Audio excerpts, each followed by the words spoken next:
gamer friends. I'm Danielle. And I'm Josiah. And we are ready to roll.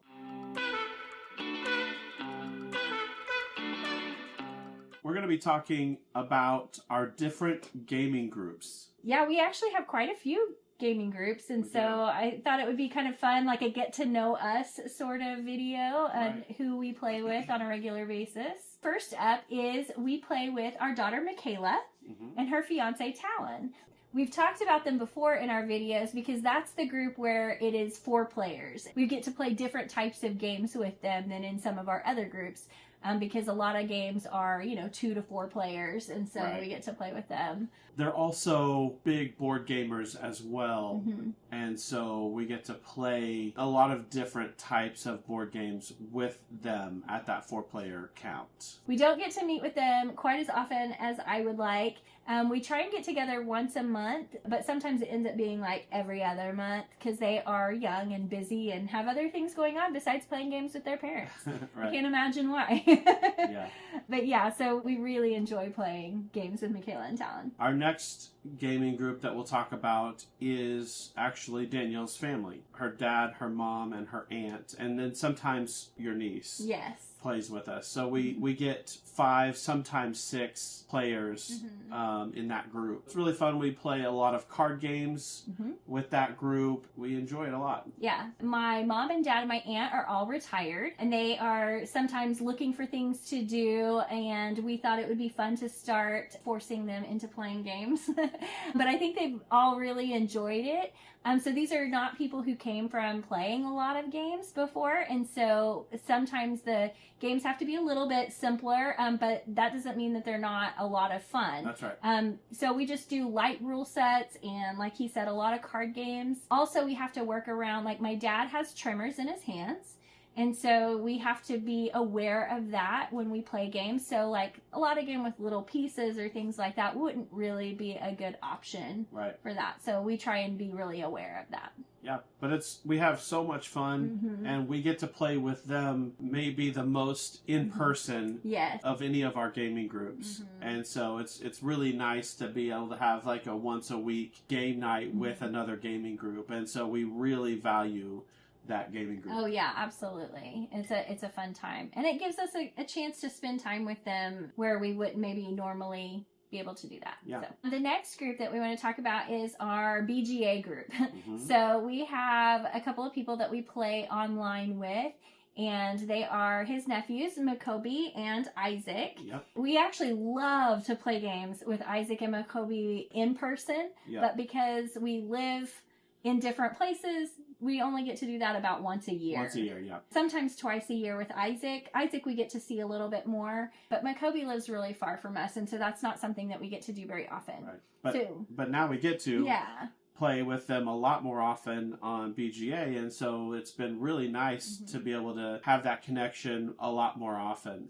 And Michaela and Talon also have joined BGA, and so we have a nice 4 to 6 person game that we can have kind of ongoing. Yes. And several sometimes multiple games that we have ongoing with them. Yeah, so that's like a constant thing, right? So it's all the time because we do turn-based, and so sometimes the games take a really long time. That's kind of the downside of it, is you might play, we've been playing one game of Art Nova for like weeks, I think. Yeah. Because it takes a while for all of us to get our turns in. But, it's still an opportunity to spend a little bit of time gaming with them. So I'm okay with that. Yeah, absolutely. I really enjoy that. I'm really glad that we started that. Obviously, each other is another gaming group that we have, and this is our primary gaming group, obviously. When I looked at our stats for last year, it was like 70% of our games were played with just the 2 of us. Yeah. Some games are hard to play at 2 players, but most games you can. Yeah. We do this instead of maybe going to the movies or going out to eat. This is how we spend quality time with each other, and we really like it. It's really nice to have this instead of just like sitting on the couch watching TV. Right. We're engaging our brains, we're engaging with each other, and it's a lot of fun. I really enjoy it. Yeah. So we actually, since we started the hobby, we've actually watched a lot less television. So I think that's a good thing. I mean, it's not like we don't watch TV. Sure. We do. But it was just like a way that we could spend time together without doing that. And I think that that's good. So I have a question for you.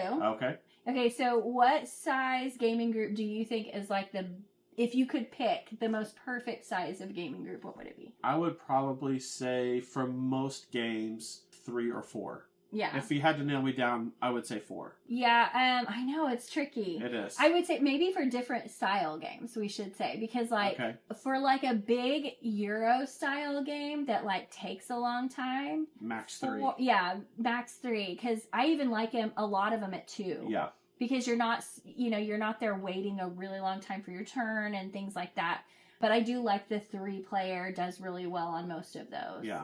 But a lot of the card games that we play are really fun at 4. I agree. And even sometimes 5 or 6. Yes. But minimum 4, I would say it really kind of jumps up from a 2-player version of the game.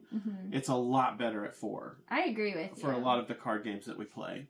Yeah, card games definitely. What about like maybe a dungeon crawl or some sort of campaign game? I would probably say I like that better at 2. I wonder if it's just because we play it 2 so much. Maybe. But I enjoy it at 2 as well. Yeah. I was thinking the same thing. And of course there's like the 1v1 battlers.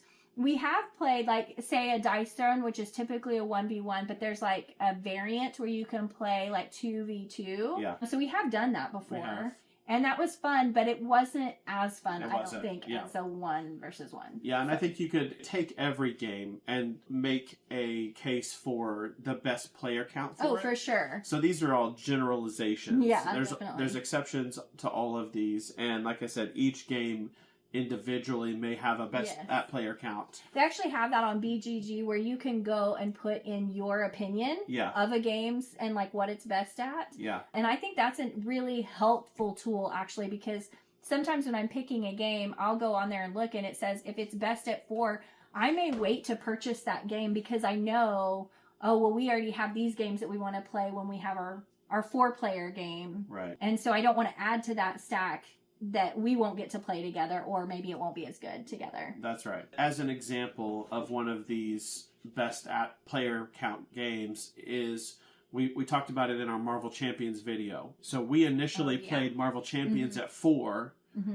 but it wasn't nearly as good as at 2. At 2, it really sings. Yeah. At 4, it was sort of a slog. It was. And so that's an example of what we're talking about when we say best at player count. Yeah, I agree. What about solo games? So you don't really do any solo gaming. I have once or twice, but I'm not a big solo gamer. Yeah, I'm not either. And I think because we play so many games together that I don't generally play a lot of solo games.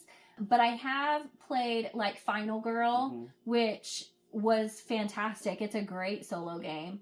And there's a couple that I'm interested in purchasing at some point to play through. Yeah. I never spend the money on it because we play so often together. So I haven't really dove into solo gaming all that much. Right. And because of our schedules, we almost always have games that we're waiting to play. Like we have in the rotation that we need to play.